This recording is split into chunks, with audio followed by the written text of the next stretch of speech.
Nunca fuiste al cine. Todas las noches, en el 88.7 de tu dial. This radio station will remain on the air day and night. Tiempo de descuento, se viene la última jugada. I have an urgent bulletin. Will Sheriff David Sims please contact KAB Radio? Loaiza tambaleante de una cuerda a la otra. Lau se le aplica una violenta derecha al flanco.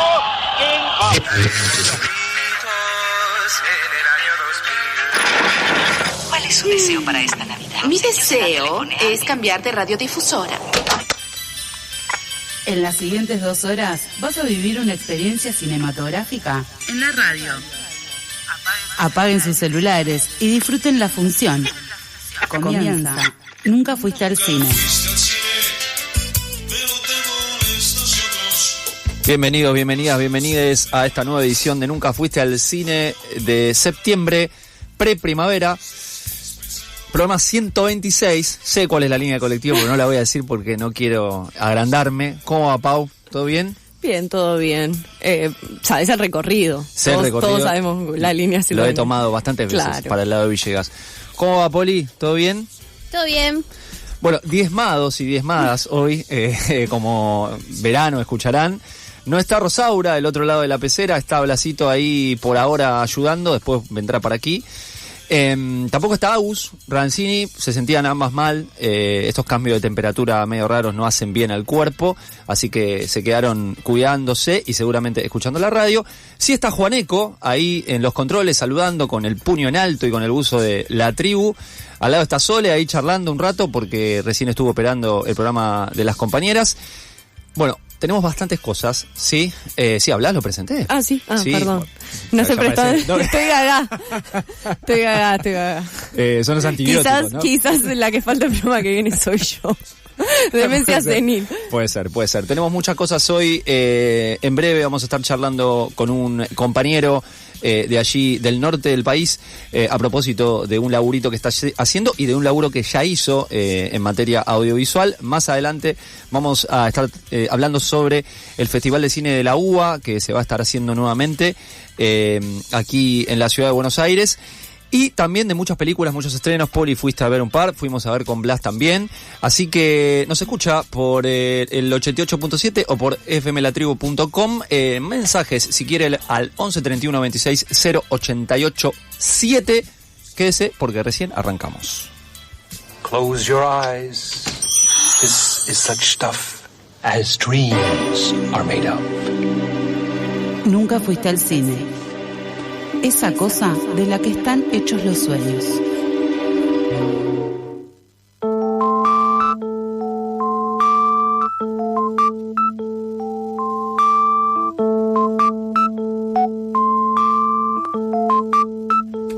Mientras Paula coloca la cámara que se acaba de caer aquí, comenta un poquito para aquellos y aquellas que no pueden estar aquí en la pecera, que se enteren. Seguimos con el programa. Como anticipamos hace un instante apenas, tenemos el gusto de estar hablando en este instante ahora. Del otro lado está Dalmiro Zavala, ¿sí? Él es laburante del mundo audiovisual, es guionista, es director, director de fotografía y también trabaja en política pública en Salta. ¿Cómo andas, Dalmiro? Bienvenido a Nunca Fuiste al Cine. Hola, ¿cómo están? Buen día, gracias por la invitación y un saludo para toda la oyentada. No, gracias a vos por estar del otro lado, Dalmiro. Tenemos varias cosas para charlar con vos, pero quiero empezar fundamentalmente por tu laburo que haces en lo que respecta a la política pública salteña. Vos estás en el programa Cine en Comunidad y me gustaría saber un poco de qué se trata ese programa, para que los oyentes y las oyentes que a veces están muy centralizados aquí en Buenos Aires y no conocen cómo se labura el mundo audiovisual fuera de esta ciudad, se enteren un poquito lo que pasa, en este caso en el norte del país. Perfecto, sí. Yo trabajo en la Dirección de Audiovisuales de la Secretaría de Cultura de Salta y dentro de este área lanzamos un plan que se llama el Plan de Fomento IDEA, donde hay diferentes líneas de apoyo a la producción audiovisual y de financiamientos. Dentro de este programa está la línea de Cine en Comunidad. Cine en Comunidad es un programa de formación y producción audiovisual destinado a grupos organizados de nuestra sociedad salteña y de los departamentos, de los diversos departamentos de la provincia. Bueno, ahí trabajamos junto a la Subsecretaría de Gestión, también donde estamos trabajando con Facundo Sinatra, Andrea Rico, dos grandes compañeros con los que estamos llevando adelante este programa. Dalmiro, todo lo que fue el ajuste que ya conocemos del gobierno nacional en varias áreas de su administración, pero también y fundamentalmente en cultura y en cine, ¿los ha afectado de algún modo en esta aplicación de políticas públicas allí en Salta que tienen que ver con el cine? Bueno, sí, digamos, todas las medidas que está tomando el gobierno nacional y sobre todo con la cultura, como vos decís, y con el INCA, con el Instituto Nacional, obviamente nos afecta porque sí nos produjeron recortes tanto en los programas de exhibición como de fomento, pero por suerte dentro de las políticas de la Secretaría de Cultura de Salta se sostuvo la producción y el fomento a través de este programa y se sigue apostando por este sector. Por suerte este año la línea contó con más de 82 millones de pesos que se invirtieron y se pudieron llevar adelante diversos proyectos documentales, largometrajes, cortometrajes, videoclips.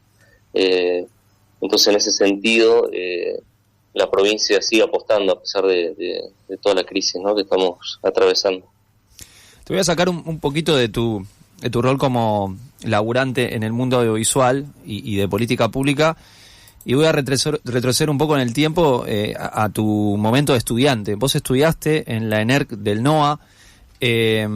Contanos un poco cómo es estudiar cine ahí, porque además vos elegiste quedarte en tu lugar de origen y hacer cine. ¿Cómo fue esa experiencia? No, la verdad que bueno, las ENERC las ENERC regionales que se abrieron en diferentes partes del país fueron y son una manera, una posibilidad, digamos, para los que nos gusta el cine o el audiovisual, muy grande y muy hermosa, porque de repente pensarse como realizadores desde el NOA, para nosotros es algo muy importante, como vos decís, quedarnos acá, tratar de realizar cine desde la región, sabiendo que contamos con más dificultades que beneficios. La verdad que no es fácil, pero la ENERC fue una facilidad muy grande para todos nosotros. En mi caso, yo estudié en el 2017, ingresé, a la vez yo ya estaba trabajando en la dirección de audiovisuales, entonces todos los días tenía que viajar de Salta a Jujuy para poder estudiar, y la verdad se me hizo cuesta arriba toda la cursada, pero a mí en lo personal, digamos, me cambió la vida, porque era encontrarme con compañeros y compañeras, hablar de cine, estudiar, entusiasmarme con todo ese mundo que de a poco se me iba abriendo, porque yo venía más bien de la música y de la foto fija, y de repente empezar a estudiar narrativa, historia del cine, introducción al lenguaje, fotografía, sonido. La verdad que es una carrera muy linda, si bien las sedes regionales no están tan especializadas, digamos, salimos como con el título de realizador cinematográfico integral, entonces como que vemos un panorama de todo, pero lo más lindo de la escuela para mí es encontrarse con compañeros y compañeras y empezar a generar grupos de trabajo. Y gracias a eso y a esa asociación que empezamos a hacer entre los compañeros, fueron saliendo trabajos, cortometrajes, proyectos documentales que pudimos realizarlos y bueno, empezamos a hacer una carrera desde nuestros lugares, ¿no? Estamos hablando con Dalmiro Zavala, él es guionista, director de fotografía, trabajador audiovisual, labura en política pública en Salta.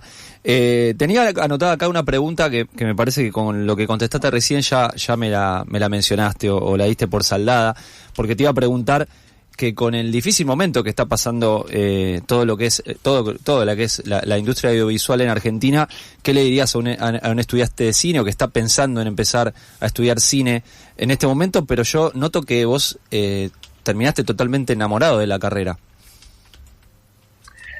Y sí, la verdad que es una profesión hermosa. Más allá de que siempre estamos renegando, pero es una manera de adquirir herramientas, de empezar a ver el mundo y la realidad desde otro lugar. Obviamente es un arte que está atravesado por un montón de otras artes, de alguna manera, entonces uno puede unificar gustos, temáticas, criterios, no sé, empezar a conocer el mundo desde otro lugar y verlo y escucharlo con ojos y oídos nuevos, ¿no? Eso me parece muy lindo. Obviamente es difícil pensar ahora en cómo se proyectará la industria cinematográfica de aquí al futuro. Estamos atravesando un momento muy muy crítico. Desde el Inca se está desfinanciando todo. De hecho, justo estaba leyendo las noticias sobre cómo están utilizando los recursos que deberían estar destinados al fomento y a la exhibición audiovisual en la timba financiera. Se está hablando de que se va a cerrar el Cinear Play. La verdad que hay una destrucción y un saneamiento, mucha saña, digamos, hacia la cultura y hacia el cine y hacia varios sectores, ¿no? Que lo estamos viendo día a día, y es muy preocupante. La verdad que sí, estamos como muy preocupados, angustiados, pero creemos nosotros, y creo yo, que la única manera de salir de esto es con prepotencias de trabajo, ¿no? Y empezar a no callarnos y a mostrar nuestra realidad, y bueno, ese es el poder también que tiene el cine, ¿no? A través del documental, por ejemplo, podemos empezar a hablar sobre esta realidad que nos atraviesa, que nos preocupa, que nos angustia, y hacer algo con eso, tratar de no callarnos. Me parece que eso es lo importante.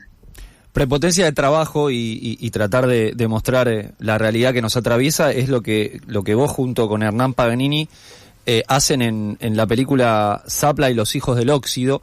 Voy a tomar una frase que me quedó muy grabada de su documental, que dice que los hijos del óxido seguimos juntando los fragmentos para construir una nueva identidad. Esta película que vos la guionaste y que dirigiste su fotografía sobre Altos Hornos Zapla, ¿es para vos sobre Altos Hornos Zapla o es sobre el pueblo de Palpalá, o son dos cosas que se pueden separar, no se pueden? ¿Qué opinás? Sí, es un poco sobre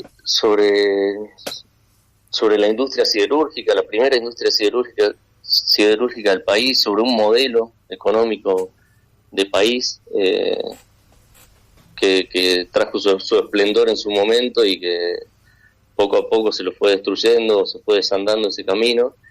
Y es sobre Palpalá también, porque muestra como una industria que surge, genera una ciudad alrededor de esta industria, genera un estado de bienestar y después la debacle, ¿no? Y nosotros con Hernán siempre nos pensamos como esos hijos del óxido, ¿no? Nosotros que somos generación fin de los 80, nos criamos en los 90, que vimos vimos destruirse todo eso, que caminamos por las vías oxidadas, vimos las estaciones de trenes ya destruidas, somos parte de ese óxido y somos parte de esa destrucción, ¿no?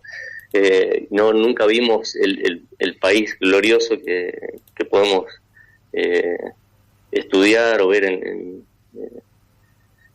estos procesos que tuvieron su momento de auge, ¿no?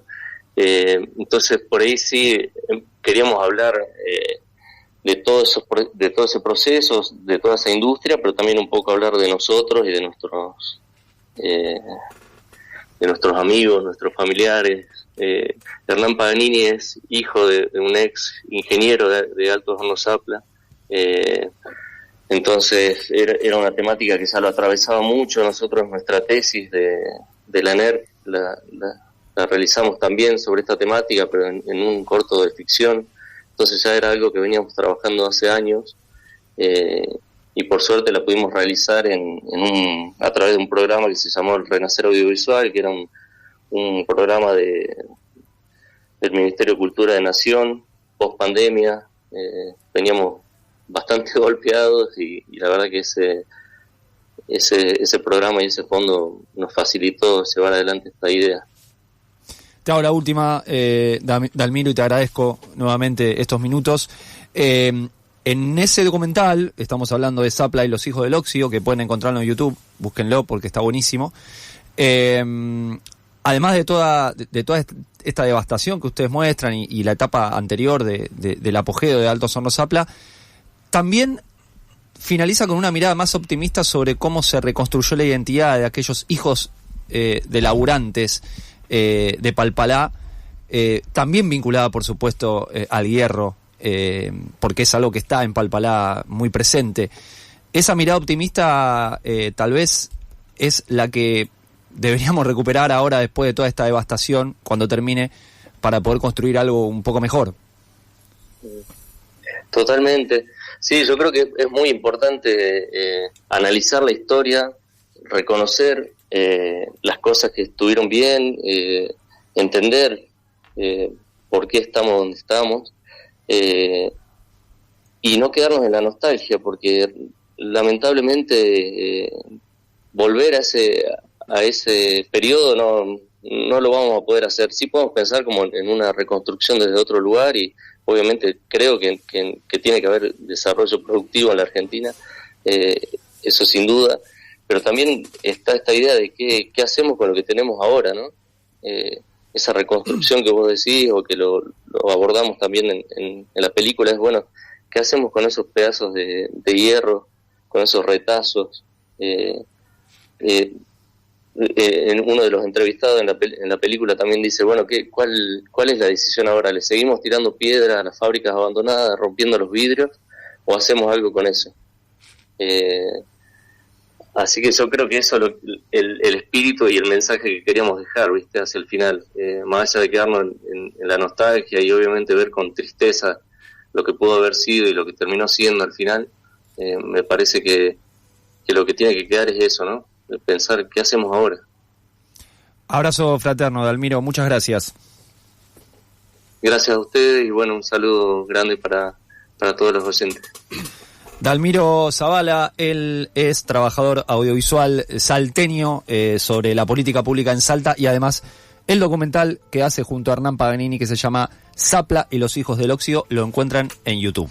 Quería retomar algo de lo que dijo recién Dalmiro, y que tiene que ver con estos anuncios que pudimos leer esta semana, o trascendidos, de que el Inca estaría cerrando su señal televisiva, Cinear TV, y en caso de no encontrar compradores, la plataforma Cinear Play, que también tiene dentro Cinear Estrenos, que es como este pay-per-view, este video on demand, pago para las películas más recientes. Hay dos notas que pueden meterse a leer para ver un poco más la letra chica de todo esto, que es así como se lo plantea. En otros cines Diego Valle tiene una nota dedicada al tema, que agrega algo de información que quizás no está tan clara, que ese sistema de Cinear, tanto en su señal televisiva como en las plataformas digitales, está operada por 10 trabajadores. 5 trabajadores de planta a los que se los está presionando para que tomen el retiro voluntario o pasen a disponibilidad. Esto es, no tener tareas hasta que aparezcan algunas, lo cual en general es apuntar a un desgaste del laburante para que termine tomando el retiro o renuncie. El retiro voluntario es algo que Nicolás Betromile, delegado de ENERC, Inca, por la Asociación de Trabajadores del Estado, lo ha contado mucho, ¿no? Como mucho de la... ¿qué está haciendo el Inca con la plata? Bueno, pagando retiros voluntarios. Eso es algo que dijo él.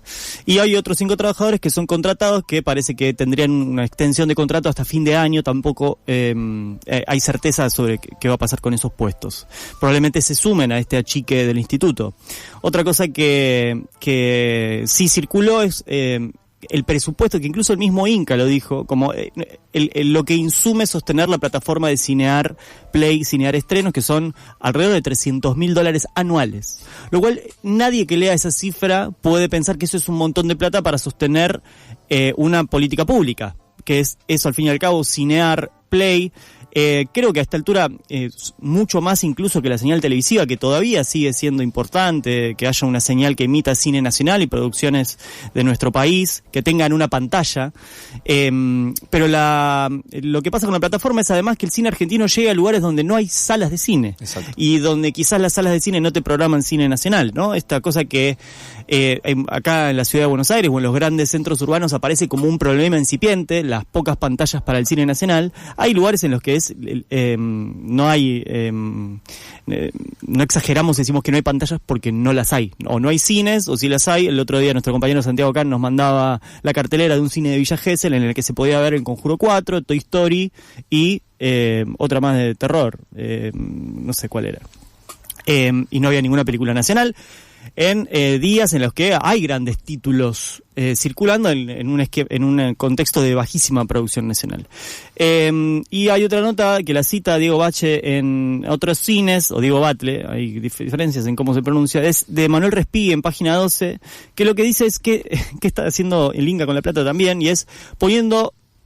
hace la comparación, ¿no?, de lo que es el presupuesto que demanda sostener la plataforma de Cinear, que es alrededor de 500 millones de pesos, si no me acuerdo, con un cálculo de dólar a 1.500 pesos, pero que tiene 75 veces ese presupuesto en instrumentos financieros. O sea, el Inca está haciendo timba con la plata que está recaudando, con todo eso que en sus publicaciones de redes sociales dice superávit, ahorramos, dejamos de gastar la plata de los contribuyentes. No está haciendo nada que tenga que ver con el fin del Instituto Nacional de Cine y Artes Audiovisuales, sino poniéndola en distintos instrumentos financieros, letras del tesoro, plazos fijos, bonos, para timbear, ¿no? Que es un poco el modelo económico, el único modelo económico o el único plan económico que estamos viendo en el Estado en toda su extensión. También en el Inca es el reverso de esto que venimos hablando de no hay producción, hay muy baja producción y en pocos años no vamos a tener películas para estrenar. Excelente, Blas, con el resumen de Cinear y Cinear Play. Ya volvemos. ¿Hola? Silvia Prieto.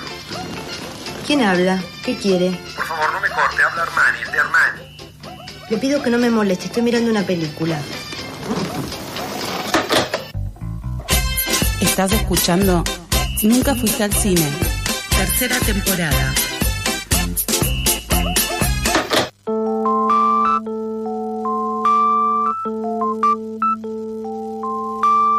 Seguimos aquí, 14:36, si no me equivoco, en toda la República Argentina. Y tenemos un audio de Rubén sobre una peli que habló Rosaura la semana pasada, La mujer de la fila. Vamos a escucharlo. Hola chicos, ¿cómo están? Bueno, acá Rubén. He ido al cine 2 veces esta semana a ver 2 grandes películas argentinas que paso a contar y a recomendar ya de entrada. Una, La mujer de la fila.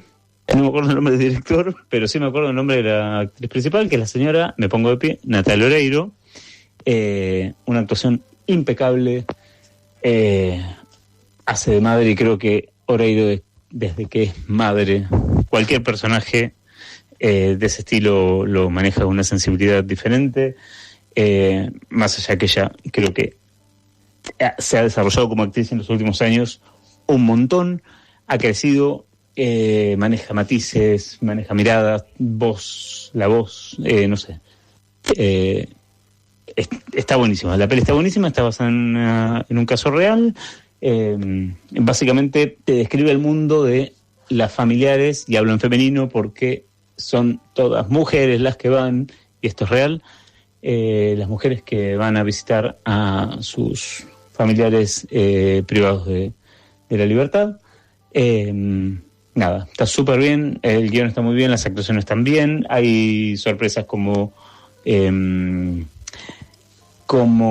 la Tigresa Acuña actuando en la peli, que también está muy bien, es una grata sorpresa. Nada, recomiendo muchísimo.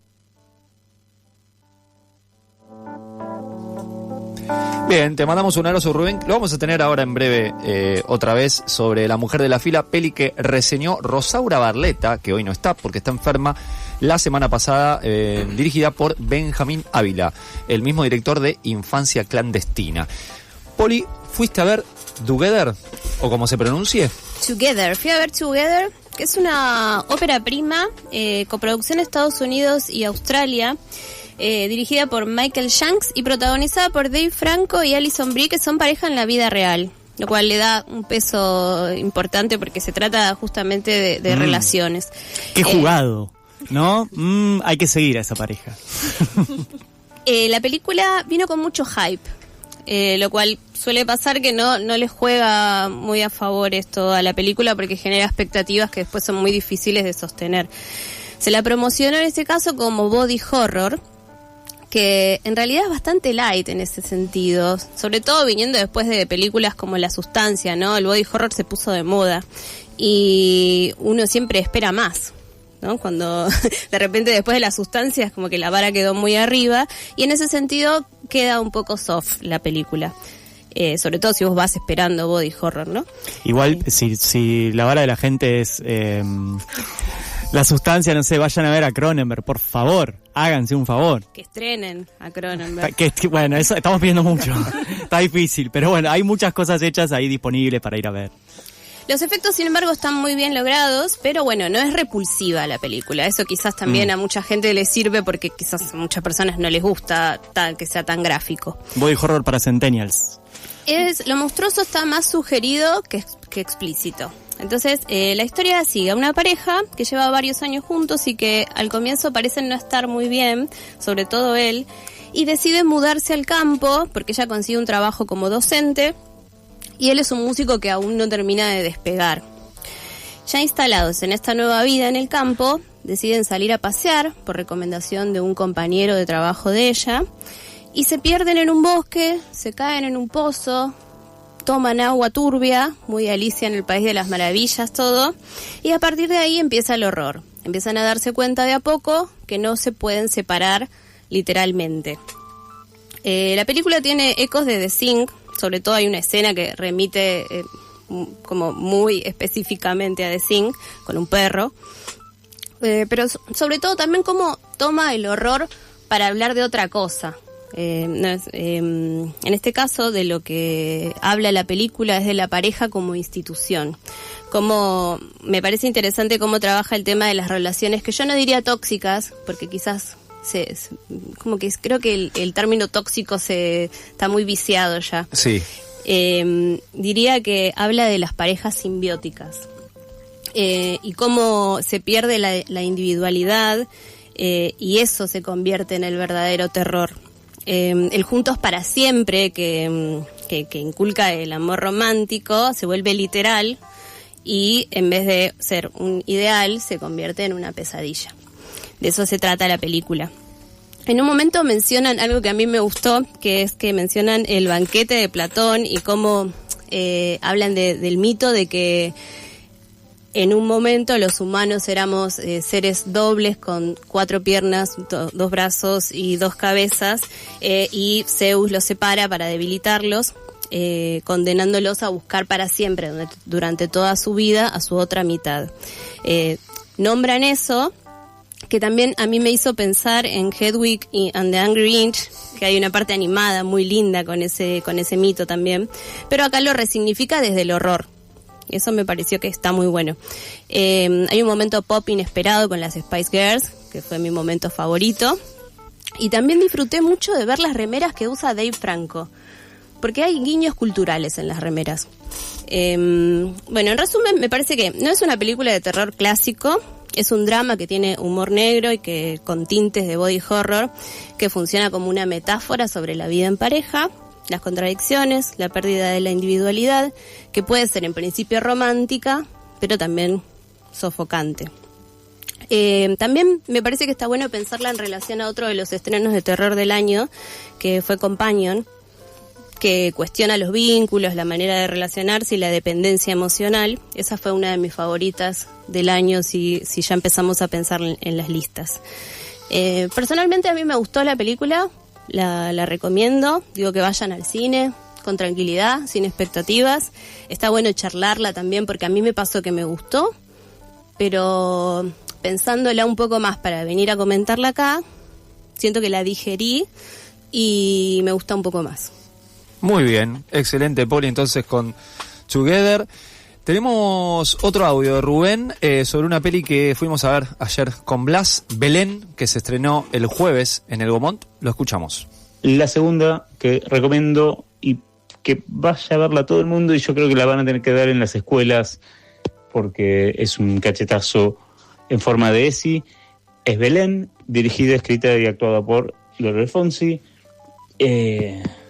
Llorás desde que arranca hasta que termina, sobre todo si militaste la legalización del aborto, y si no lo hiciste también, porque creo que toca una fibra súper sensible. También basada en un caso real, de una chica que tuvo un aborto espontáneo en San Miguel de Tucumán y la culparon, así porque sí, y terminó presa 3 años. La verdad que está todo bien.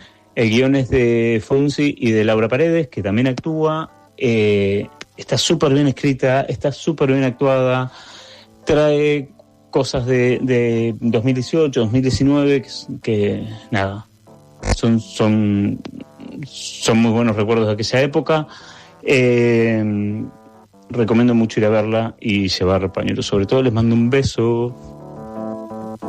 Bueno, llevar pañuelos pueden ser para limpiarse las lágrimas, o pañuelo verde también podrían llevar al cine.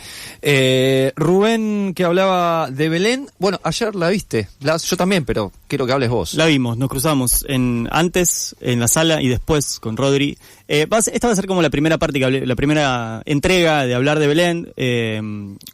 Cuando nuestras compañeras lo vean, supongo que amerita que tomen este espacio también para decir lo propio. Bueno, la segunda película de Lore Fonsi, su carrera como directora está basado, como decía Rubén, en una historia real, en un caso del pasado reciente de nuestro país. Belén es el nombre ficticio de una joven víctima de la violencia patriarcal, transversalizada en la salud pública, la policía, el Poder Judicial y los medios de comunicación, que hizo pie en San Miguel de Tucumán, como bien decía Rubén, pero que es como un botón de muestra para una realidad que es nacional y que se vio mucho en los años del debate más candente y más público. Es un debate que tiene décadas en torno al la ley o la legalización del aborto seguro y gratuito.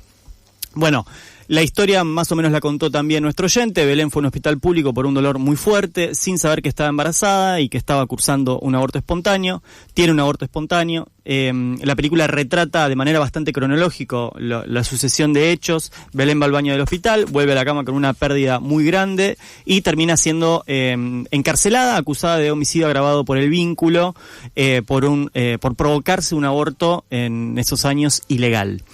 Belén espera 2 años presa la sentencia del juicio, o sea, está 2 años simplemente por una acusación que se da in situ en el momento que ella está en el hospital, totalmente indefensa. Finalmente la condena llega y le dan 8 años de prisión por esa misma acusación inicial de homicidio agravado por el vínculo, hablando de los derechos del niño por nacer, etcétera, etcétera. Lo que sigue en la película es mostrar cómo la abogada Soledad Deza, una abogada que al final de la película la vemos en material de archivo, en algunos fragmentos, cómo va conformando su equipo y cómo va intentando reflotar el caso, pidiendo la nulidad del juicio, tratando de brindarle a Belén una defensa justa, que es lo que la película muestra que no había tenido hasta el momento. Esto es más o menos la historia conocida, son los hechos reales en los cuales se basa la película. Algunas cuestiones más allá del argumento, después te paso la pelota, Rodri, para que aportes. Algunas cosas las charlamos después de la peli. Creo que a Belén esta película la podríamos situar en el marco de lo que podríamos llamar una producción industrial de bajo o mediano presupuesto, ¿no? En este caso producido por Amazon. Esto es un poco una realidad que de a poco con la cual tenemos que dialogar, ¿no? Que las plataformas son hoy lo que tenemos de industria nacional cinematográfica, con todas las contradicciones que implica esa frase, ¿no? Porque claramente si hay algo que no es nacional son las plataformas de streaming. Pero ahí está la oportunidad que tiene nuestro cine de tener un tamaño un poco más grande de que el cine independiente que solemos ver en general, digamos, el volumen más grande de producción. Después tenemos las producciones más de patagónica, ¿patagónica o Patagonia? Bueno, siempre me las confundo. Películas más que a veces aparecen en las plataformas, a veces no, pero son más vinculadas a un costumbrismo. Bueno, acá creo que lo que llega con plataformas son algunos acercamientos a ciertos géneros o subgéneros y a otro tamaño de presupuesto. Sin hablar de Homo Argentum, por ejemplo, que es una película que tiene una plataforma detrás y también tiene un presupuesto bastante elevado. En ese sentido, retomando esto de el corte de las plataformas, hay algo en la estructura dramática de Belén y de ciertos giros y componentes de este género película de juicios que aparece un poco en esta película. No es exactamente una película de juicios, pero tiene algunos elementos que nos permiten relacionarla y emparentarla con Argentina 1985, dirigida por Santiago Mitre, también producida por Amazon, o en algún lugar estuvo Amazon también ahí. Hay algo en esa construcción de una épica que se apoya mucho en la mirada de los niños, de los jóvenes, adolescentes, niños y niñas, la construcción de un héroe o heroína que es una persona común, que si bien se apoya en un movimiento que la excede, algo de lo colectivo, finalmente y formalmente termina siendo el personaje que acompaña toda la narración y al que nosotros acompañamos durante toda la película, ¿no? En el caso de Argentina 1985 es el personaje de Straser, interpretado por Darín. Ahora es Soledad Deza, interpretado por la directora Dolores Fonsi. Esto último me parece que puede ser uno de los problemas de la película, que es que está demasiado centrada en el personaje de Fonsi. Su personaje es el que tiene el arco y el desarrollo de personaje más grande, que termina un poco eclipsando un poco a todos los demás. Hay grandes personajes secundarios, pero, por ejemplo, es mucho menos lo que vemos de Belén, incluso en su estadía en la cárcel, incluso de la composición y la fuerza de ese colectivo de mujeres que aparece en momentos clave y en escenas bastante fuertes y potentes. Ya verán cuando la vean de qué me refiero. Pero me parece que es una película muy centrada en el trabajo de la abogada Soledad Deza. Dos cositas más. Están los descansos cómicos, ¿no? Los comic relief, que funcionan de manera muy parecida a la película de Mitre, aunque en este caso me parece que un par de escalones más arriba, porque el papel de Laura Paredes, que es la encargada un poco de esos momentos de relajación, para cortar con el dramatismo, ¿no? Es un poco la función de estos recursos, es realmente rutilante, ¿no? Acá Santiago Canzi estaría entre nosotros, me daría la razón, si estuviera mejor conjugado. Y hay algo en esto que la sociedad autoral, Dolores Fonsi y Laura Paredes, ambas encargadas del guión, está dando grandes resultados. Habían colaborado antes con Blondie. Esta es una película de alguna manera un poco más cargada, un poco más densa en su propuesta, a mi gusto más interesante, incluso desde lo formal, y ojalá que nos dé muchas películas más. Y por último, algo también para reconocerle a la directora, que es el timing de esta película, que hacer una película que dé cuenta de una victoria social del feminismo, en un contexto en el que parece que la moda viene siendo nos pasamos 3 pueblos, se pasaron 3 pueblos. Me parece un gesto político muy potente, y creo que es difícil, además, este tipo de películas que son del tipo de lo testimonial, de un caso tan reciente, hacerlo de la manera en que lo hizo. Así que en esos dos gestos, por un lado lo formal y lo que tiene que ver con su rol como realizadora, y por otro lado la historia que decide contar y en el contexto que lo hace, para mí es doblemente meritorio. ¿Qué decís vos, Rodrigo? No voy a decir nada, porque lo dijiste todo. Solamente una nota, la verdad, anoté cosas muy parecidas, así que no me quiero repetir. Solamente una nota al pie que lo voy a dejar para el final, como los libros esos que tienen las notas al pie al final y que son molestos porque uno tiene que ir hacia el final y no hacia abajo, sobre los jóvenes, o la joven en este caso, en relación con la película de la que vamos a hablar, el documental sobre López de Leandro Golás, y lo que dice Echecolats en un momento sobre los jóvenes. Quiero ahí hacer un link, pero lo voy a dejar para ese momento. Pau, ¿vos viste El Conjuro? Sí, fui a ver El Conjuro 4, que ya hace bastantes semanas que está en cartel, pero no quise ir al estreno.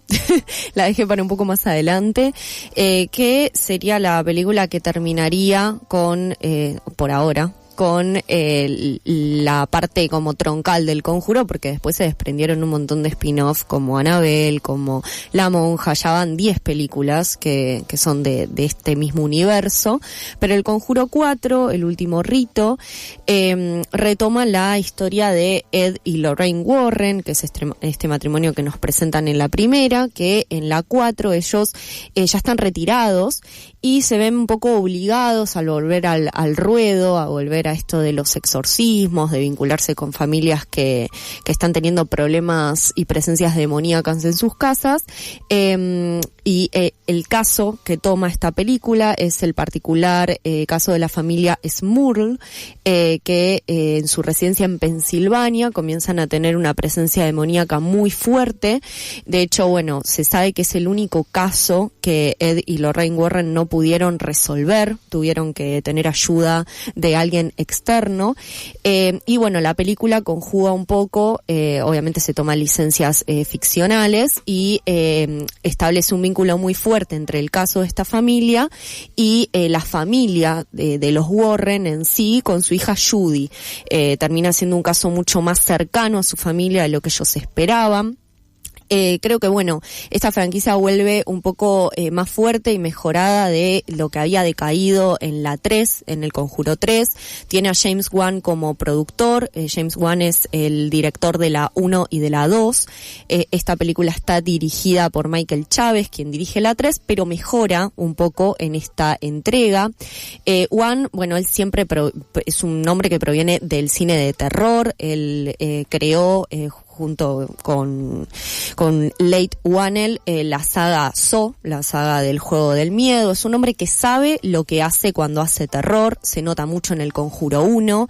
No es únicamente, a mí lo que me gusta de la saga del Conjuro es que no es únicamente tener ¿cómo se llama? Jumpscares, tipo como jumpscares, como bueno, te pongo algo que te asusta y listo, sino como que es un terror pensado, es un terror pensado a través del montaje, es un terror pensado a través de los movimientos de cámara, de también de el tiempo que le da al terror y a la atmósfera para que vaya generando ese clima de tensión que bueno, obviamente va aumentando y los fenómenos paranormales van aumentando a medida que va avanzando la película. Entonces son películas que manejan muy bien el género, se nota que están hechas por personas que saben lo que realmente hacen. Esta película, a mi gusto, lo que sucedió fue que lo que más me gusta de las películas del Conjuro es el vínculo que se establece entre el matrimonio Warren y las familias a las que ellos ayudan. Por una cuestión de que se encuentran momentos de ternura dentro de tanto terror. Para el matrimonio Warren es muy importante que las familias no pierdan esos momentos de unidad,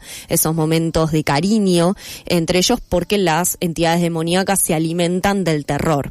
Entonces, en esta película ellos llega muy tarde a la casa de la familia porque es una película que reposa mucho primeramente en la familia en sí, en los problemas familiares que tienen, en su hija Judy. Entonces hay algo del ritmo de la película que me pareció que está un poquito errado. Entonces se pierde un poco en esta historia familiar de los Warren.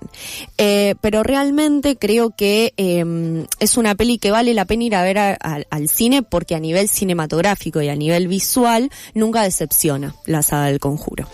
Muy bien, entonces, Pau, con El Conjuro 4 hablamos de varias películas desde que empezó el programa. Si recién te sumás o justo lo agarraste así en Spotify, podés retroceder porque hablamos sobre las siguientes películas. Un poquitito, sí, breve, con Dalmiro Zavala, nuestro entrevistado, sobre su película Zapla y los hijos del óxido. Después Rubén nos charló sobre Belén y sobre La mujer de la fila. Vino Poli Sosa Hall, que nos habló de Together, y Blas retomó Belén, y Pau recién con El Conjuro 4.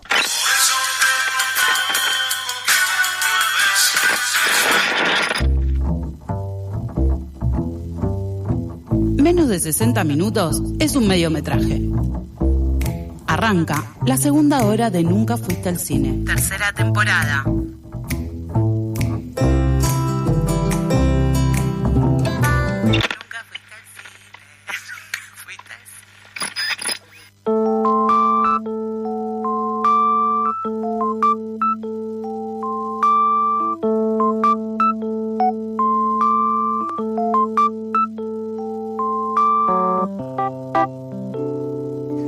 Siete minutos pasaron de las 3 de la tarde. Estás escuchando Nunca fuiste al cine. Esto es FM La Tribu. Vamos a estar hasta las 4. 11 31 260 887. 11 31 260 887. El WhatsApp de FM La Tribu. @ Nunca fuiste cine. Nuestras redes sociales, como el nombre del programa, pero sin el al. @ Nunca fuiste cine. Ahí nos pueden encontrar en todos lados. Incluso en YouTube pueden ver las entrevistas que hemos realizado los últimos años o los últimos meses. En Instagram algunos recortecitos más. Ahí síganos y denle todas esas interacciones que hacen que uno tenga un poco más de alcance y pueda vencer al algoritmo.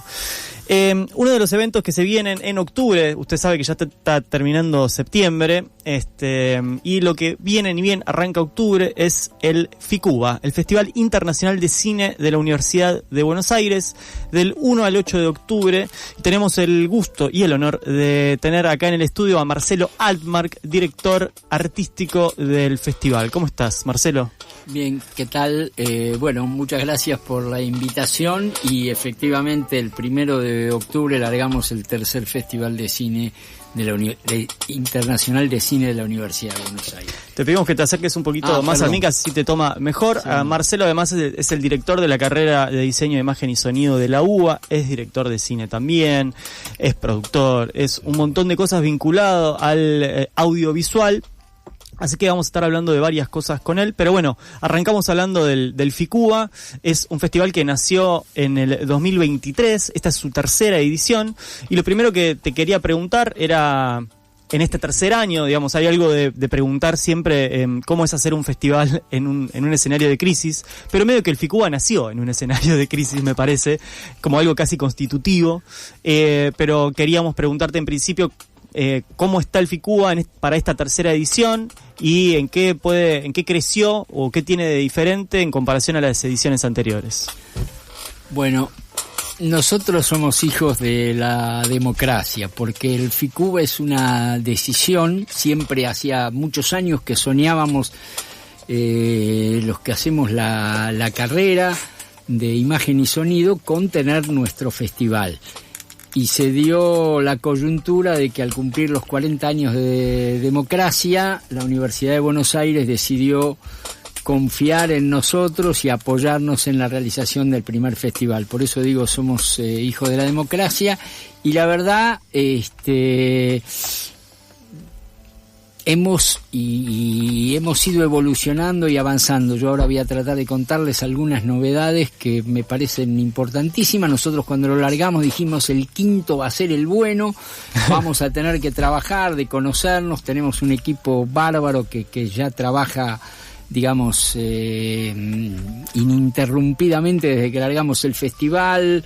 Está Ricky Alfonsín al frente del festival, y realmente hemos conformado un equipo muy eficiente dentro de las posibilidades que hay.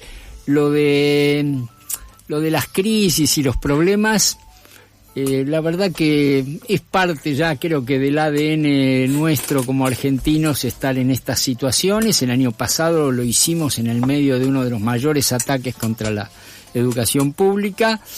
Hoy se repite, pero bueno, hay algunas señales y algunos indicios que nos han hecho sonreír estos días, pensando de que, todo pasa. Y también pasará esta coyuntura de dificultades para la universidad, para nuestro país, y nosotros trabajamos con esto como ustedes, contra todo, en el sentido de que que hay que ponerle el hombro, hay que tratar de mejorarlo.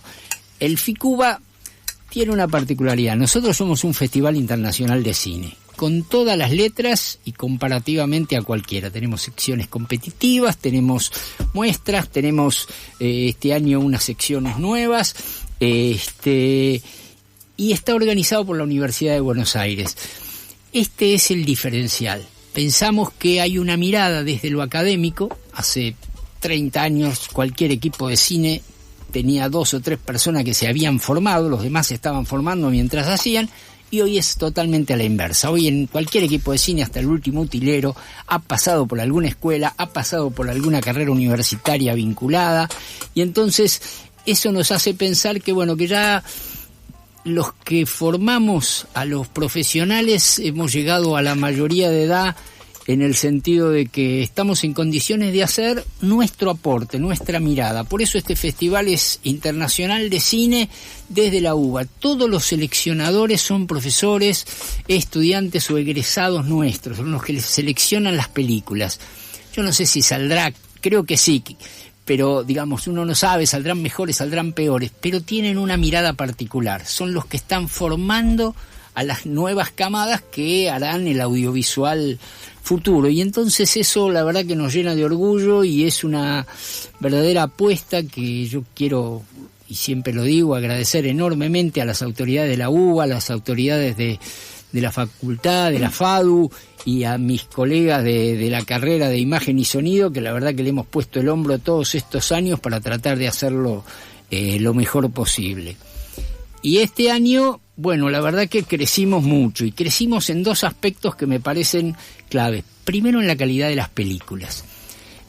Nosotros veníamos recibiendo 1.200 películas. Este año superamos las 1.800 de propuestas para participar en las competencias que tiene el festival. Es decir, nosotros tenemos la competencia de largos internacionales, tenemos la competencia de cortos iberoamericanos, la competencia de cortos UBA, y este año incorporamos la competencia de largos de graduados. Es decir, todas las películas donde los graduados de la UBA han participado de alguna manera pueden participar en esa, y tenemos un jurado muy especial, un jurado de la industria, porque priorizamos que está la presidenta de la DAC, el presidente de una de las cámaras de productores, y un director muy importante con mucha trayectoria, que son los que van a juzgar a los graduados.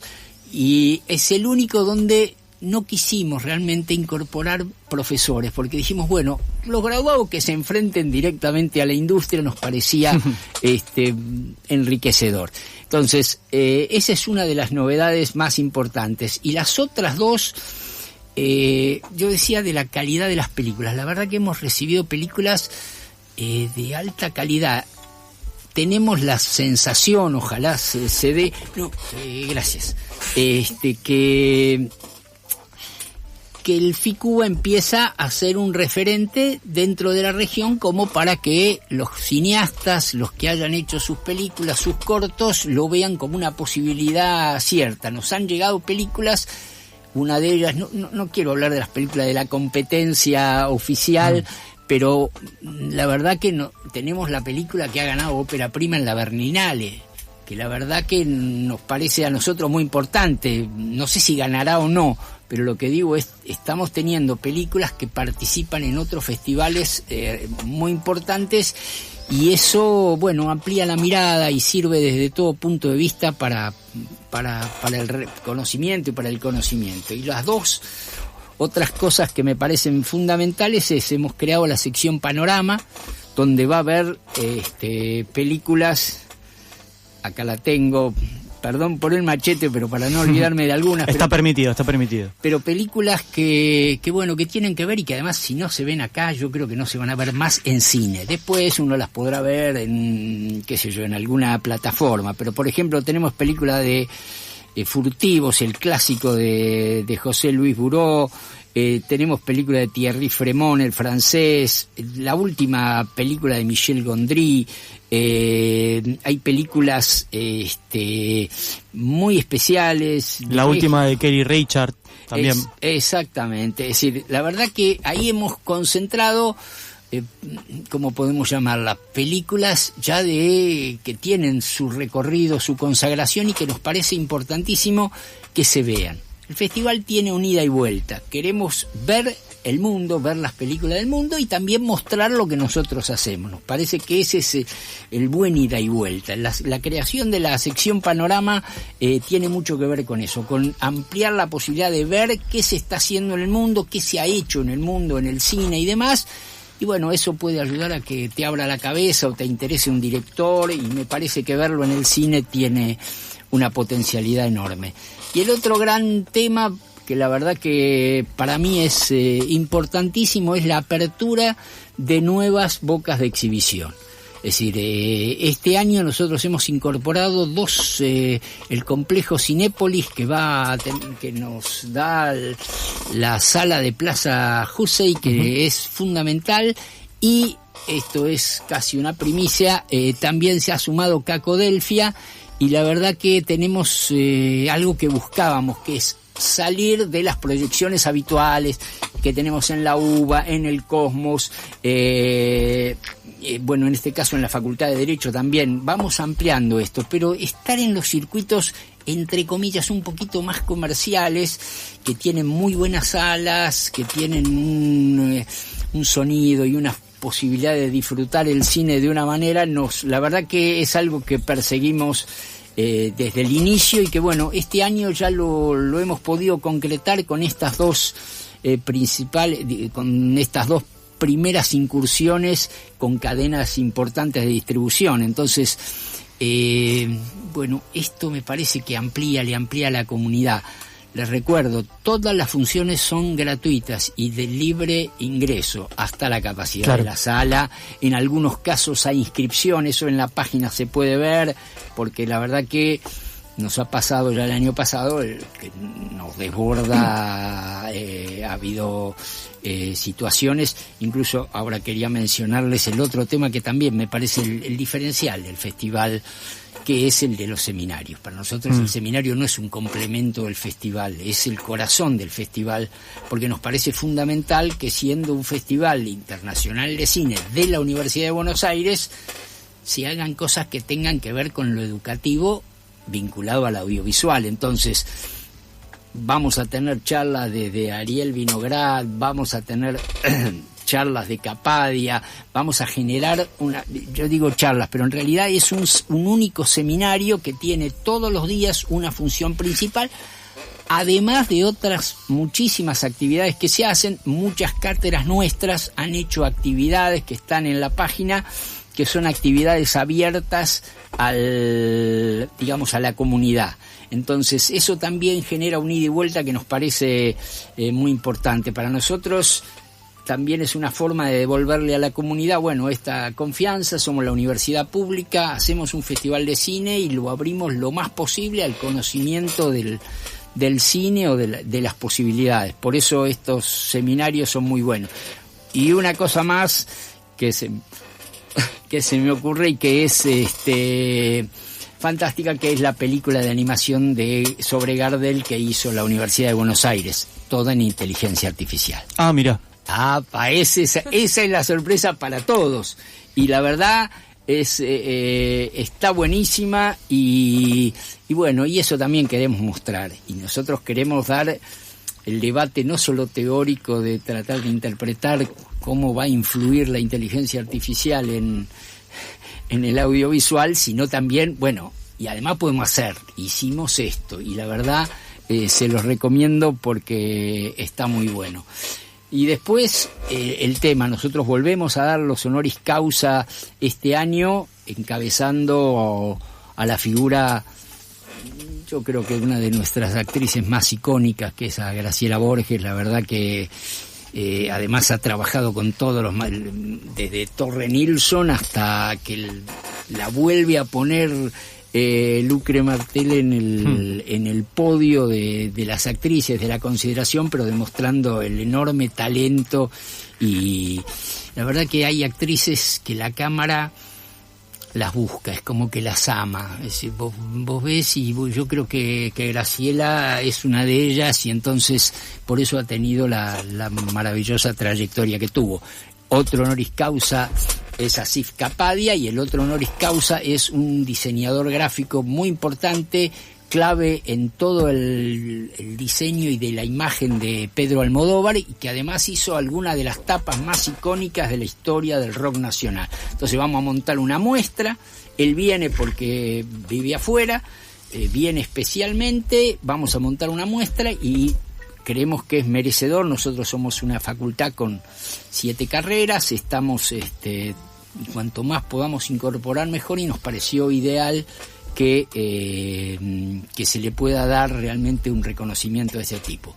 Pero como les decía al principio, somos Juan Gatti, ¿no? Gatti, la tapa icónica, para quienes no está al tanto, es Artaud, ¿no? De Pescado Rabioso, en realidad, de Luis Alberto Spinetta. Exactamente. Y bien, no, en la cantidad de actividades que hay, en este caso los honoris causa, mencionaste a Graciela Borges, sí. Me olvidé, una cosa clave, decía, nosotros somos hijos de la democracia, y cuando digo somos hijos de la democracia es que este año le vamos a dar el honoris causa en el medio y en el marco del festival a todos los jueces, los vivos y a los otros post-mortem, porque hay algunos que han fallecido, pero vamos a darlo en un acto especial en la Facultad de Derecho. Se le va a otorgar el honoris causa a todos los jueces que juzgaron a la Junta Militar. Y la verdad, bueno, estos son los dos, el cine, el audiovisual y la democracia son para nosotros lo que nos mueve, lo que nos hace tratar de hacer cada vez mejor, más amplio, más diverso, mayor libertad para construir este festival, ¿no? Estamos hablando con Marcelo Atmar, director artístico del Festival Internacional de Cine de la UBA y director de la carrera de Diseño, Imagen y Sonido de la Facultad de Arquitectura, Diseño y Urbanismo de la UBA, vamos a decir toda la sigla. Bueno, es interesante, métanse a ficua.com, esa es la web del festival, ahí pueden ver todo lo que acaba de describir Marcelo, además de este honoris causa a los jueces que juzgaron en las juntas militares, se van a estar proyectando 3 películas recientes que hablan de ese momento de la historia nacional tan importante como Argentina 1985, de la que hablamos hace poquito, El juicio que también es este documental monumental sobre el archivo de esos juicios, y el Nuremberg argentino, cerrando esta trilogía de películas sobre ese juicio a las juntas. También tienen, además de... hay algo que me interesa preguntarte, que tiene que ver también con saber un poco más de la identidad de este festival, y que tiene que ver con la universidad, con la facultad y con la carrera. Además de la competencia de graduados de la UBA, hay una actividad especial de proyección de cortos de docentes cuando eran estudiantes. Entre las actividades especiales... Está muy pensado, bueno, vos lo dijiste también recién, una presencia muy fuerte de la carrera, y nosotros hemos hablado acá también de, muchas veces, siempre que podemos, hablamos de cómo es la formación universitaria, la formación superior en cine, cómo son las diferentes propuestas que hay en la ENERC, en la Universidad Nacional de las Artes, en la UBA, en la Facultad del Cine. ¿Qué es lo distintivo que tiene, que imagino que también es poroso hacia la identidad de este festival y hacia su búsqueda?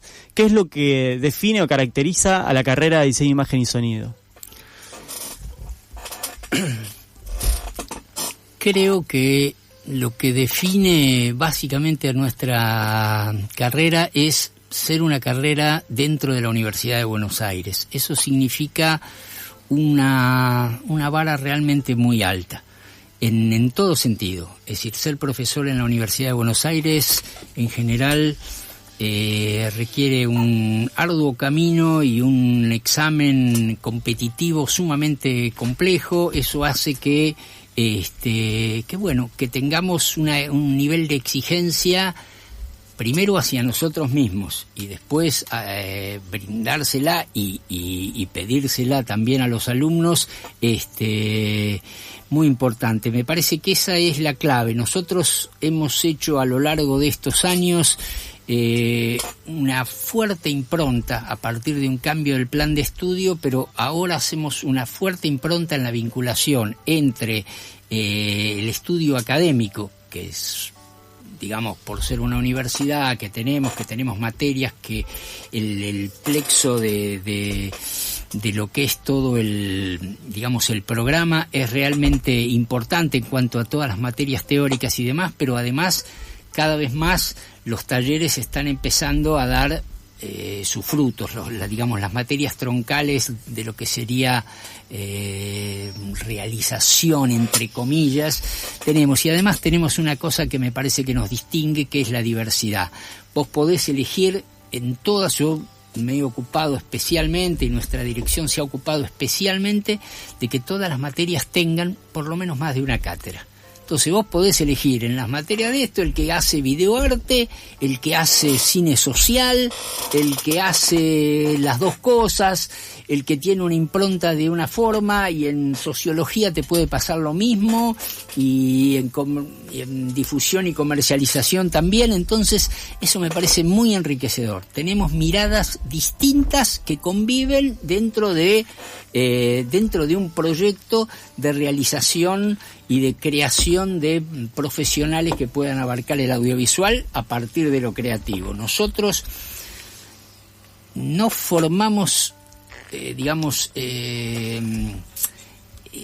¿cómo decirlo? No formamos, no queremos formar empleados para las grandes productoras.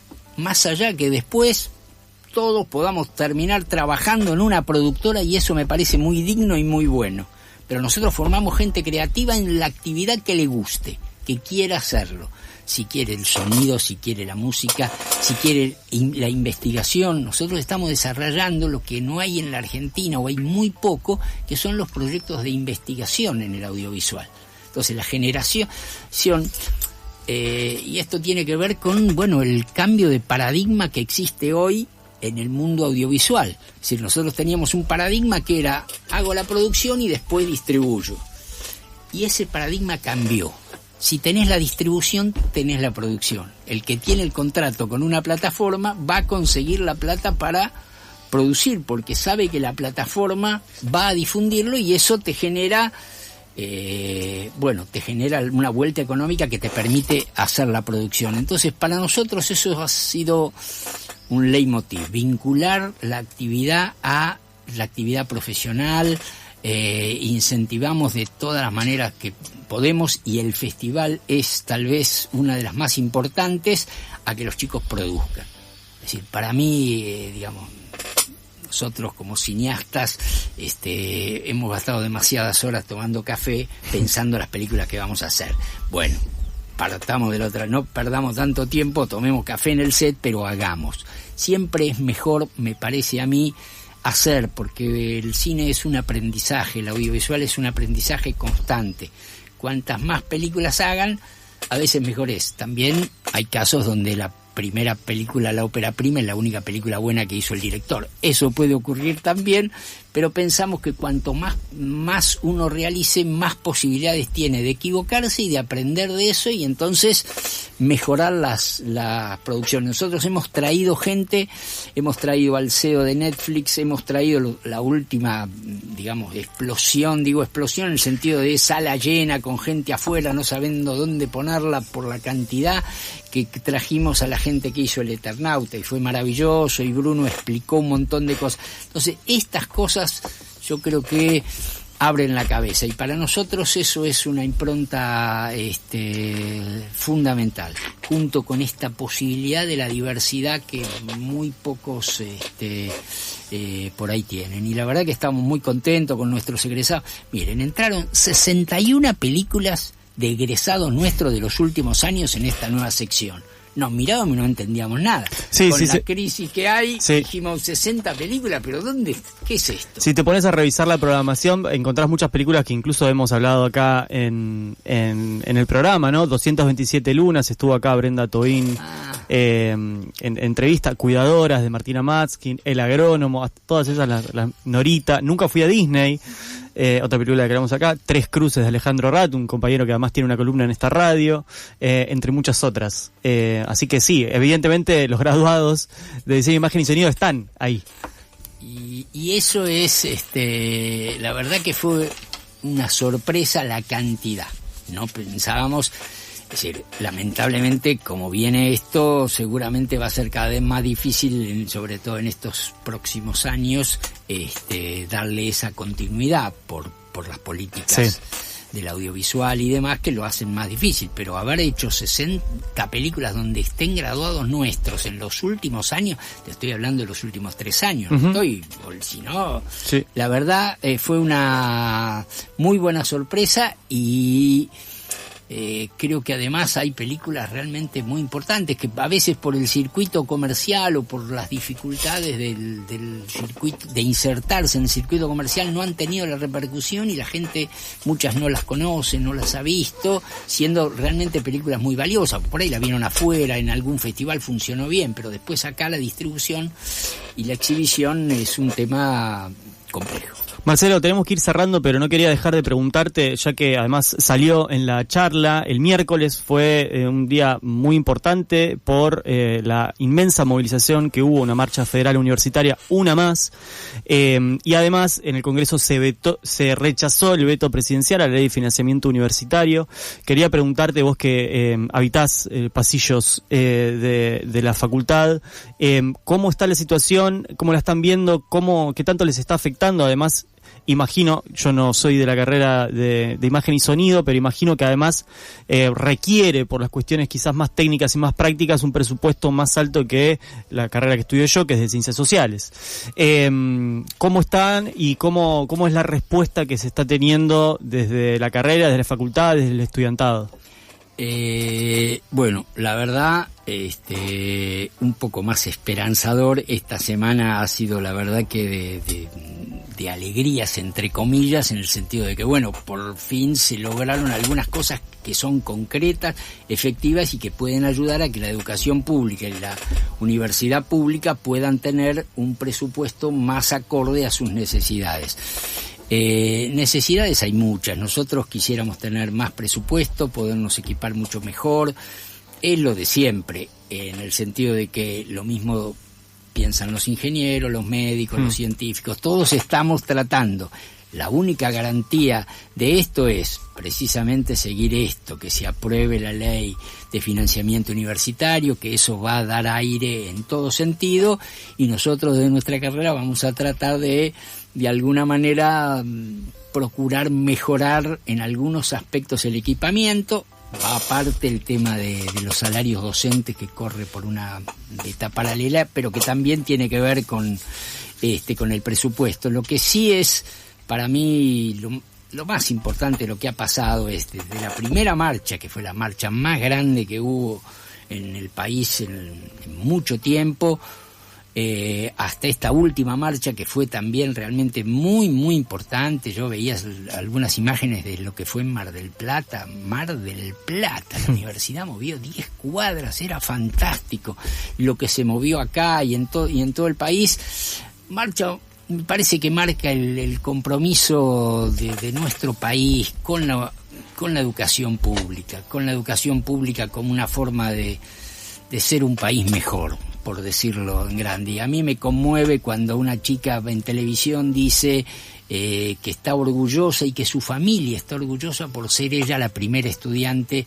que llega a la universidad en su familia. Entonces yo creo que eso es valorable, es parte de la posibilidad de que nuestro país tenga un futuro previsible, esperemos que a corto o a mediano plazo más claro, y que la universidad pública juegue un papel decisivo en la formación y en esto que ya ahora parece antiguo, pero que el tema de la movilidad social, sí, estudiar. Yo a veces me digo, yo no conozco a nadie que se haya arrepentido de estudiar. Si terminó o no terminó, pueden pasar muchas cosas, pero de estudiar no nos arrepentimos nunca y no terminamos nunca. La verdad que la actitud ante la vida de estudiar cualquier cosa, lo que te guste, ajedrez, no importa eso, sino te hace ser mejor. Como decía Borges, te hace saber todo lo que no sabes. Marcelo Atmar, director artístico del Festival Internacional de Cine de la UBA, director también de la carrera de Imagen y Sonido de la misma universidad. Muchas gracias por este rato que estuviste acá con nosotros. No, muchas gracias a ustedes. Bueno, están todos invitados. El primero, gran fiesta, y todos los días a disfrutar el Festival de Cine. Vamos a estar comentando seguramente las películas del festival aquí en el programa. Del 1 al 8 de octubre, el Festival Internacional de Cine de la UBA en su tercera edición. En ficuba.com pueden encontrar toda la programación. Ya volvemos. Inventó una máquina perfecta. No blasfemes, hijo. El hombre ha inventado numerosas máquinas, pero olvida que él mismo es una máquina mucho más complicada que todas las que ha inventado. Ahora no habrá límites. Nunca los hubo. El hombre no conoce ni sus límites ni sus posibilidades. Ni siquiera conoce hasta qué punto no se conoce. Nunca fuiste al cine.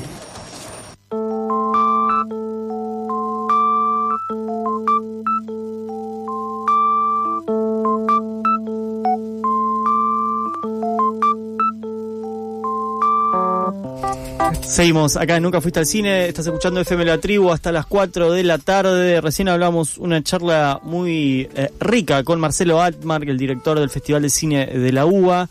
En nuestras redes vas a encontrar luego el video de la entrevista. Estuvo todo registrado por cámaras y comandado en la operación técnica de video por Paula Ferreiro, así que ahí lo van a poder encontrar. Nuestro canal de YouTube, @Nunca Fuiste Cine. Pero es momento de seguir hablando de películas, porque hay una película que les hermanes Ferreiro vieron, ambos dos, y que es una película de un director que ha estado aquí, con el que hemos hablado, del que hemos comentado varias de sus películas. Ya es un nombre para el documental nacional. Me estoy refiriendo a Jorge Leandro Colás. ¿Y esta película qué es? López, el hombre que desapareció 2 veces. Es un documental que se estrena, en el marco de un nuevo aniversario de la desaparición forzada, de la segunda desaparición forzada de Jorge Julio López, hace 19 años ya. Es un documental corto, pero muy fuerte, muy potente, de formato clásico, de entrevistas, que reconstruye la participación de López como testigo clave del juicio al genocida Miguel Echecolás, que primeramente era un testigo más, y luego se convirtió en un testigo clave en este juicio, un hombre muy memorioso, que recordaba absolutamente todo de su cautiverio, y reconstruye un poco los últimos días antes de su desaparición, y la búsqueda de verdad y justicia tanto de familiares como también de colectivos, de organismos de derechos humanos, hasta el día de hoy, casi 20 años después del suceso. Es un documental también que nos permite acercarnos a la familia de López, sobre todo a uno de sus hijos, entonces muestra mucho su intimidad también. Hay algo que destacó mucho el documental que es mostrar ciertos escritos que tenía López, que uno lo ve y parece como un tipo, el hijo de él lo describe como una escritura compulsiva por todo lo que recordaba luego de su primera desaparición forzada, porque él cuando es liberado luego de 3 años de cautiverio, vuelve al seno de su familia y no cuenta mucho de qué es lo que le sucedió, pero sí lo escribe y lo guarda durante muchos años. Ro también vio este documental, tiene cosas para decir. Sí, bueno, a mí me parece que es un documental muy potente. A ver, me hizo llorar bastante, sí, durante muchas partes, sobre todo cuando aparece el viejo López declarando, un hombre con mucho coraje. Pensemos que López, lo muestra bien el documental, no es un militante orgánico, él es es un albañil que empieza a vincularse con una unidad básica de su barrio, de Los Hornos, en La Plata, y que es desaparecido ya de grande, es una persona grande cuando lo desaparecen la primera vez. Y que esto que comentaba Pau de López escribiendo compulsivamente en cualquier papel que se le apareciera, de hecho escribía hasta en las bolsas de cal, en la parte posterior de las bolsas de cal, casi como sabiendo que tenía que dejar testimonio de su memoria y que esas palabras escritas lo tenían que sobrevivir, ¿no? Como sabiendo además sabiendo literalmente que estaba amenazado, porque él cuenta que lo amenazan cuando lo liberan tras su primera desaparición, y la película logra, a mi juicio, 2 o 3 cuestiones muy, muy importantes y muy interesantes con respecto a un documental. Primero, aparece muy explícito el horror de la dictadura, sin ningún tipo de concesiones con eso, y yo saludo este tipo de decisiones políticas y estéticas, porque aparece Checolatz diciendo lo que dijo durante el juicio en donde lo condenan a perpetua, aparece López planteando las barbaridades que hacía la brigada de Checolatz y de Checolatz, los asesinatos, las torturas, cómo disfrutaban de la tortura, cómo los verdugueaban ahí adentro, y el documental logra además demostrar 2 verdades bastante incómodas para la democracia argentina, y esto también es una decisión interesante y es un logro del documental, porque la figura de López es una figura muy potente, es el único argentino que desapareció 2 veces, y sin embargo logra instalar 2 cuestiones que están vinculadas a su desaparición. La primera de todas, sí, es que en realidad hay muchísimos, en este momento tal vez menos porque pasó mucho tiempo, pero hay muchísimos policías vinculados a la bonaerense, sobre todo, que actuaron en dictadura y que continuaron en democracia. Es decir, no hubo una depuración de la bonaerense. Y lo segundo que demuestra es todo el engranaje democrático, porque son instituciones de la democracia que permiten que una persona desaparezca, ¿sí? La policía, el poder político, el poder judicial, ¿sí? Es decir, cómo los diferentes engranajes se van vinculando para que esa persona primero desaparezca y después no vuelva a aparecer, porque de hecho hablan de la pista de la secretaria de Checolatz, que es una pista muy potente por testimonios y por además tratarse de la secretaria de Checolatz, policía de la bonaerense, que no fue profundizada.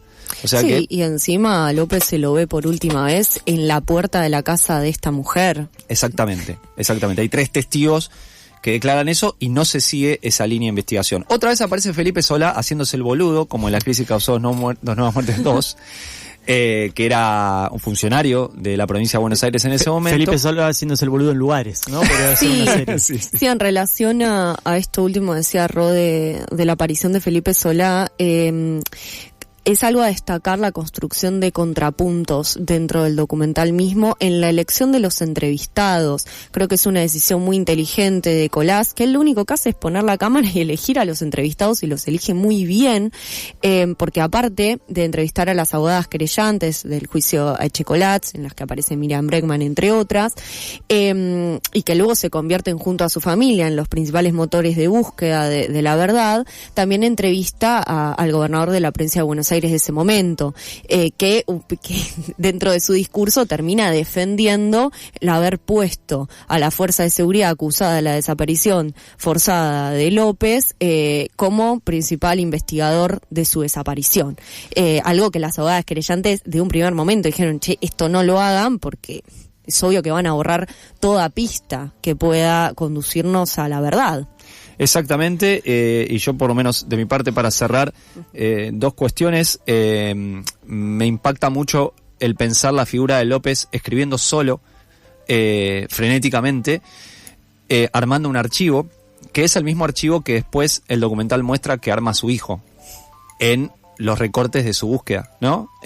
Carpetitas como las que encuentra el hijo cuando explora y encuentra todos los escritos de su padre, ¿no? Es decir, ahí hay un legado, ¿no? Que sobrevive.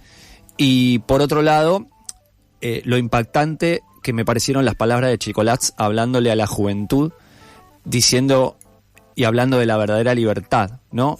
Eso que dijo Checolatz hace tanto tiempo atrás adquiere otra dimensión, y lo quería linkear, como dije hace una hora, con la película Belén, porque este tipo de películas, este documental y películas como Belén, en tiempos donde otra vez se están tratando de bajar el precio a lo que hizo la dictadura, con discursos horrorosos y con reivindicaciones terribles, y también se señala al feminismo como culpable por pasarse 3 pueblos de la victoria de la ultraderecha, me parece que son necesarias y reivindican el espacio de audiovisual y discursivo como terreno de la lucha ideológica. Así que por más películas como las de Leandro Colás y las de Dolores Fonsi, y menos por otras que no me interesa nombrar.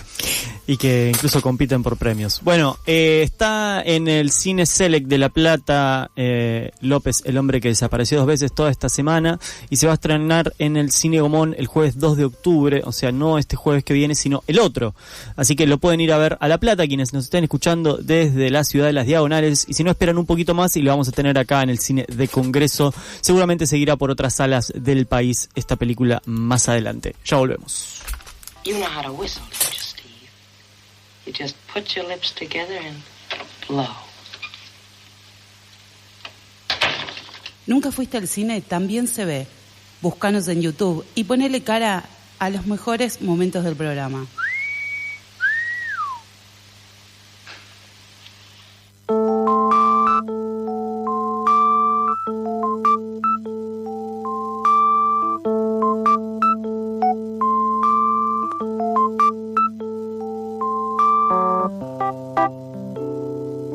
Bueno, hoy es un día especial.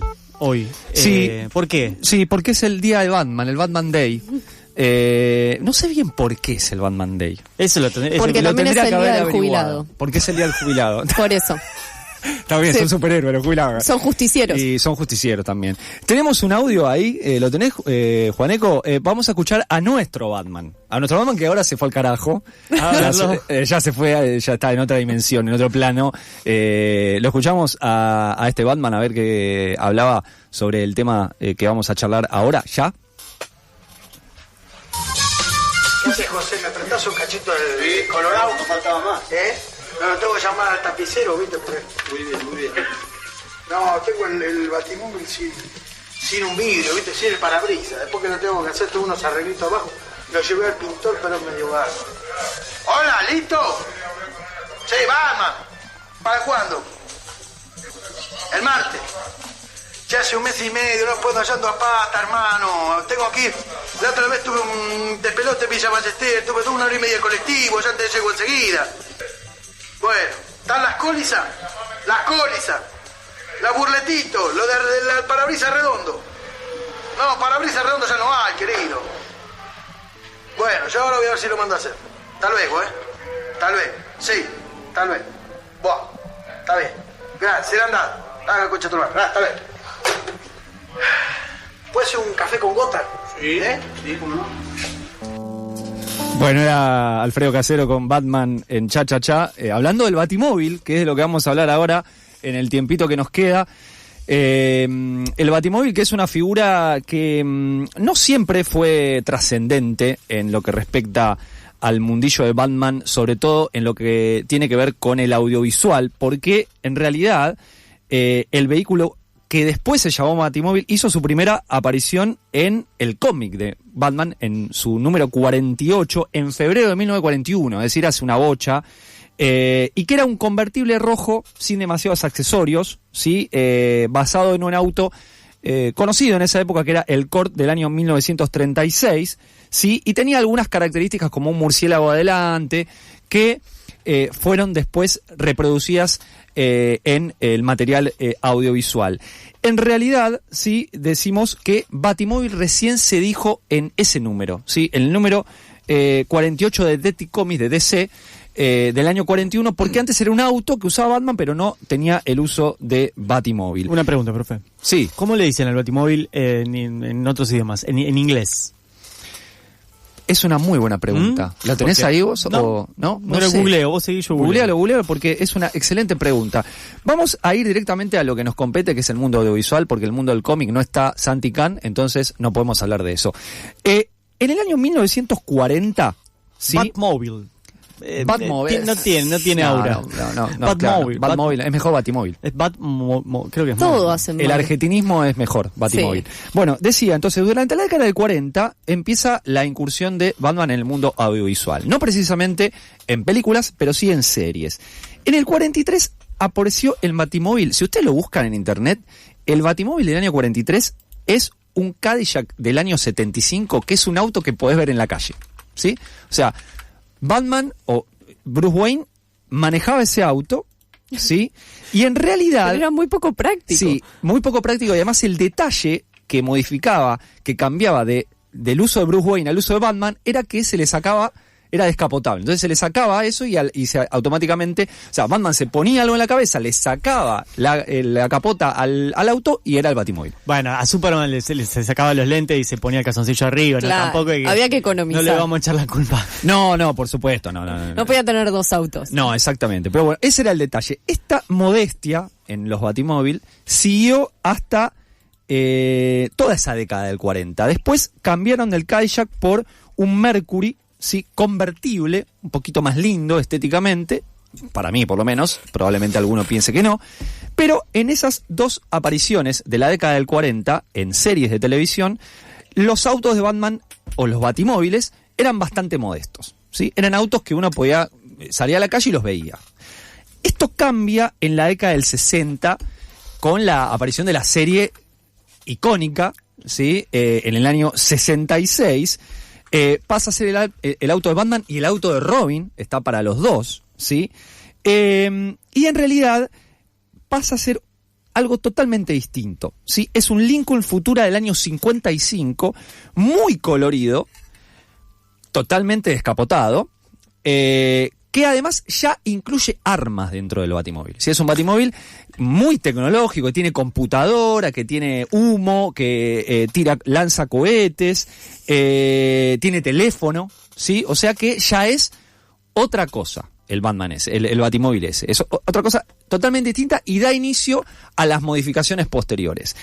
En el año 90, en la década del 90, aparece el Batman del cine de Tim Burton, ¿sí? Un Batman muy gótico, muy oscuro. El personaje de Batman, el superhéroe Batman, es un Batman muy oscuro.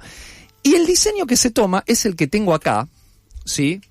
No lo van a ver ustedes. Pueden ir a nuestras historias en Instagram y pueden verlo. Es hermoso, para mí el más lindo de todos. Es muy lindo. Que es un diseño de Burton donde aparecen alerones en su parte de atrás, no tan grandes como los que van a venir después. Tiene una turbina adelante, muy significativa, y el diseño es muy parecido a la de la serie animada de Batman de los cómics. Si uno va a buscarlo, el Batimóvil es así en los cómics posteriores. O sea que toma el diseño no de la nada, le pone un sello, pero en realidad viene de ese lado.